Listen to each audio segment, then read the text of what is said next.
আমার কর্ণধার আমি, আমার পথ দেখাবে আমার সত্য। আমার যাত্রা শুরুর আগে আমি সালাম জানাচ্ছি, নমস্কার করছি আমার সত্যকে। যে পথ আমার সত্যের বিরোধী সে পথ আর কোনো পথই আমার বিপদ নয়। রাজভয় লোকভয় কোনো ভয়ই আমায় বিপথে নিয়ে যেতে পারবে না।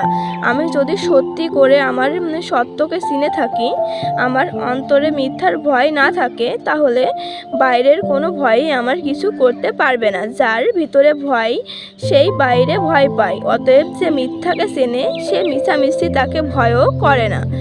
যার মনে মিথ্যা সেই মিথ্যাকে ভয় করে। নিজেকে চিনলে মানুষের মনে আপনা আপনি এত বড় একটা জোর আসে যে সে আপন সত্য ছাড়া আর কাউকে কুর্নিশ করে না। অর্থাৎ কেউ তাকে ভয় দেখিয়ে পদানত রাখতে পারবে না। এই যে নিজেকে চেনা, আপনার সত্যকে আপনার গুরু পথ প্রদর্শক কাঙ্গারি বলে জানা, এটা দম্ভ নয়, অহংকার নয়, এটা আত্মাকে চেনার সহজ স্বীকারোক্তি। আর যদি এটাকে কেউ ভুল করে অহংকার মনে করে, তবু এটা মন্দের ভালো, অর্থাৎ মিথ্যা বিনয়ের চেয়ে অনেক বেশি ভালো। অনেক সময় খুব বেশি বিনয় দেখাতে গিয়ে নিজের সত্যকে অস্বীকার করে ফেলা হয়।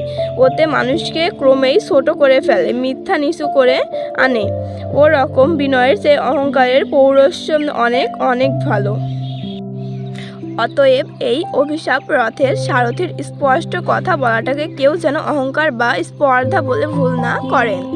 স্পষ্ট কথা বলায় একটা অভিনয় নিশ্চয় থাকে, কিন্তু তাতে কষ্ট পাওয়া দুর্বলতা। নিজেকে চিনলে, নিজের সত্যকেই নিজের কর্ণধার মনে জানলে নিজের শক্তির উপর অটুট বিশ্বাস আসে। এই স্বাবলম্বন, এই নিজের উপর অটুট বিশ্বাস করতেই শেখাচ্ছিলেন মহাত্মা গান্ধীজি। কিন্তু আমরা তার কথা বুঝলাম না। আমি আছি এই কথা না বলে সবাই বলতে লাগলাম গান্ধীজি আছেন। এই পরাবলম্বনই আমাদের নিষ্ক্রিয় করে ফেললে। একেই বলে সবচেয়ে বড় দাসত্ব। অন্তরে যাদের এত গোলামির ভাব, তারা বাইরের গোলামি থেকে রেহাই পাবে কি করে? আত্মাকে চিনলে আত্মনির্ভরতা আসে। এই আত্মনির্ভরতা যেদিন সত্যি সত্যি আমাদের আসবে, সেই দিনই আমরা স্বাধীন হব, তার আগে কিছুতেই নয়। নিজে নিষ্ক্রিয় থেকে অন্য একজন মহাপুরুষকে প্রাণপণে ভক্তি করলেই যদি দেশ উদ্ধার হয়ে যেত, তাহলে এই দেশ এতদিন পরাধীন থাকতো না। আত্মাকে চেনা, নিজের সত্যকে বড় মনে করা দম্ভ, আর যাই হোক ভণ্ডামি নয়। এ দম্ভ শির উঁচু করে, পুরুষ করে, মনে একটা ডোন্ট কেয়ার ভাব আনে। আর যাদের এই তথাকথিত দম্ভ আছে, শুধু তারাই অসাধু সাধন করতে পারবে।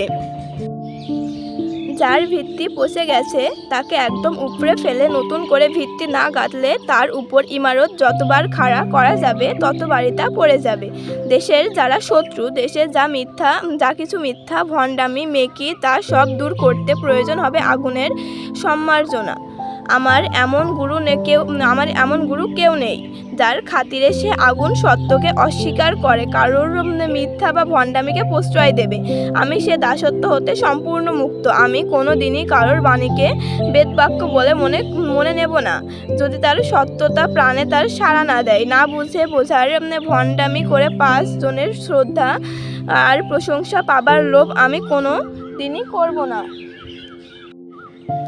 ভুলের মধ্য দিয়ে গিয়েই তবে সত্যকে পাওয়া যায়। কোনো ভুল করেছি বুঝতে পারলেই আমি প্রাণ খুলে তা স্বীকার করে নেব, কিন্তু না বুঝেও নয়, ভয়েও নয়। ভুল করেছি বুঝেও শুধু জেদের খাতিরে বা গো বজায় রাখার জন্যে ভুলটাকে ধরে থাকবো না, তাহলে আমার আগুন সেই দিনই নিভে যাবে। একমাত্র মিথ্যার জলই এই শিখাকে নিভাতে পারে, তাছাড়া কেউ নিভাতে পারবে না। মানুষ ধর্ম সবচেয়ে বড় ধর্ম। হিন্দু মুসলমানের মিলনের অন্তরায় বা ফাঁকি কোনোখানে তা দেখিয়ে দিয়ে এর গলদ দূর করা আমার এর পথের অন্যতম উদ্দেশ্য।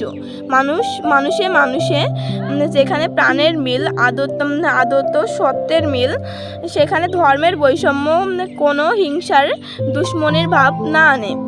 যার নিজের ধর্মে বিশ্বাস আছে, যে নিজের ধর্মের সত্যকে চিনেছে, সে কখনো অন্য ধর্মকে ঘৃণা করতে পারে না।